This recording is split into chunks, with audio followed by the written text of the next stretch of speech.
তো সেখানে একটা পেশেন্ট আমি পরিচিত হয়েছিলাম, ওনার বাড়ি হচ্ছে মেদিনীপুরে। ছেলেটার বয়স ছিল 22-23 বছর বয়স। ওর টিএইচএইচ লেভেল ছিল, থাইরয়েড স্টিমুলেটিং হরমোন ছিল 459, 459, যেটা ওয়ার্ল্ডের রেকর্ডস তালিকায় ব্রেক করে দিয়েছিল।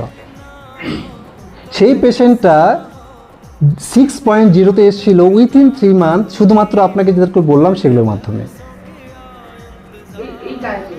এই ডায়েটে। এগুলো হচ্ছে লাইফস্টাইল ডিসঅর্ডার, এগুলো কিন্তু কোনো ডিজিজ না। আমি প্রথমেই বললাম, ডিজিজের কনসেপ্টটা এবং মেডিসিনের কনসেপ্টটা আমাদের মধ্যে সকলের মধ্যে ভুল রয়েছে।